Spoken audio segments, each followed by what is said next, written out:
They got denied a table at dinner, so they bought the restaurant the next morning. The air was thick with the scent of roasted garlic and fresh bread as Marcus and Lena stepped into the upscale Le Vieux Chateau, their hands clasped tightly, their faces glowing with anticipation. It was their 5th anniversary, a milestone they'd planned to celebrate in style at the city's most exclusive restaurant.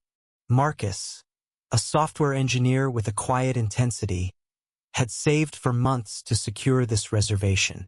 Lena, a community organizer with a fire in her eyes, had picked out a deep emerald dress that shimmered under the chandelier's light.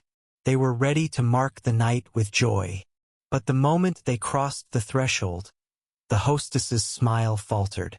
Her eyes darted to their skin, then away, as if they were an inconvenience she hadn't prepared for. "Is there a problem?"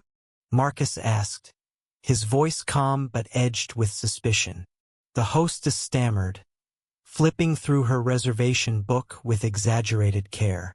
"I'm sorry, sir, but it seems your booking isn't here," she said, avoiding his gaze. Lena's grip on his hand tightened. "That's impossible," she said, her tone sharp but controlled. "We confirmed it yesterday." The hostess shrugged, her lips curling into a thin, dismissive smile. "I'm afraid we're fully booked. You'll have to leave." The words hit like a slap. Marcus felt the heat rising in his chest, but he kept his composure. Lena, however, wasn't about to let it slide. "This is about our skin, isn't it?" she said, loud enough for the nearby tables to turn. The restaurant's hum of conversation stilled. The manager, a wiry man named Richard with slicked-back hair and a tailored suit, hurried over, his face a mask of false apology. "Please, let's not make a scene," he said, his voice dripping with condescension. "We don't discriminate, but we do have standards. Perhaps you'd be more comfortable elsewhere." The room seemed to close in. Marcus's jaw clenched as Lena stepped forward, her voice steady but blazing. "Standards? You mean the standard of turning away black people who dare to want a seat at your table?" Gasps rippled through the dining room. Richard's face reddened, but he doubled down. "You're causing a disturbance. Leave, or I'll call security." The threat hung heavy, but Marcus and Lena stood their ground, their eyes locked on his, unyielding. It was a standoff that felt like it could ignite the air. That's when an unexpected figure emerged from the shadows of the bar. An older woman, her silver hair pulled into a neat bun, her presence commanding despite her small frame. She wore a simple black dress, but her eyes carried the weight of someone who'd seen too much. "Enough," she said, her voice cutting through the tension like a blade. The room turned to her. Richard froze. "I've been coming here for 30 years, she continued, her tone measured but firm. "And I've never seen such blatant disrespect. These people deserve a table, and you, Richard, owe them an apology." Her name was Evelyn, a retired lawyer who dined at Le Vieux Chateau since its opening. She was a regular, a quiet fixture whose presence the staff revered. Her words carried a weight that Richard couldn't dismiss. He stammered, his authority crumbling, but Evelyn wasn't done. "I've seen this place change owners 3 times, she said, her gaze sweeping the room. "And I know the current one is looking to sell. Maybe it's time for new blood."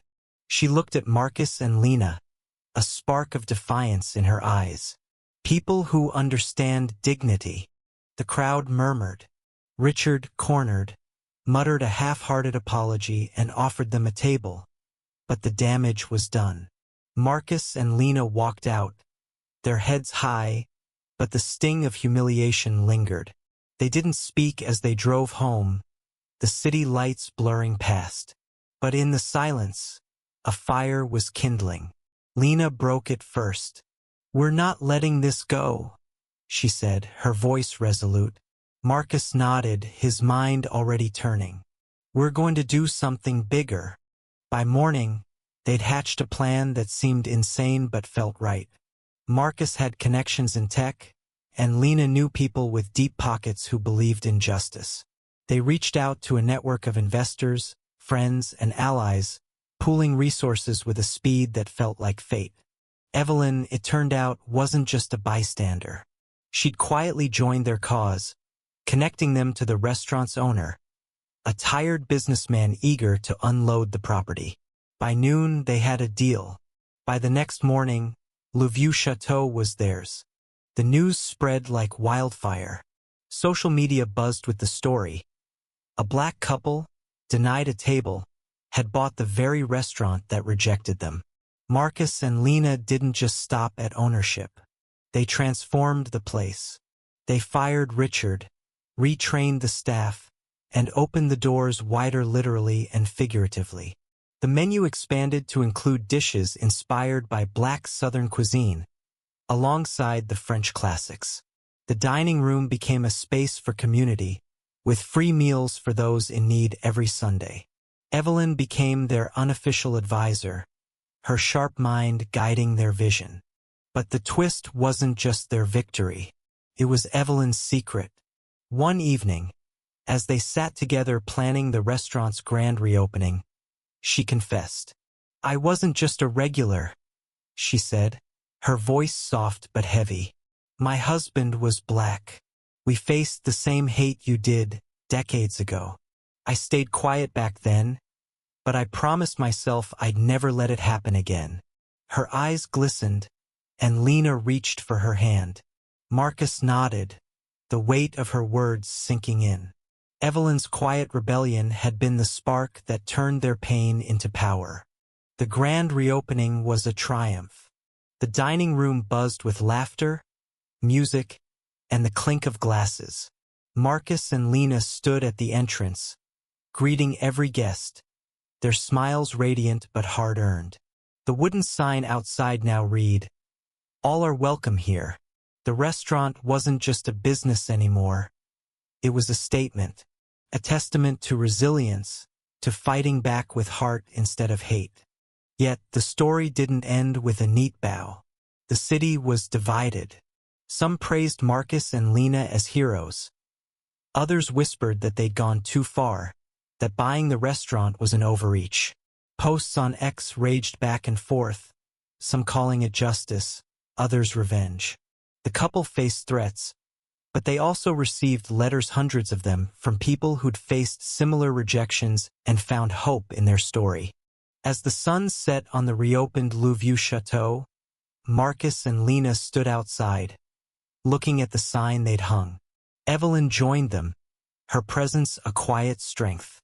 "You've started something," she said, "but it's not over. It's never over." Lena nodded, her voice soft but firm. "Then we keep fighting. For everyone who's been told they don't belong." Their story wasn't just about a restaurant.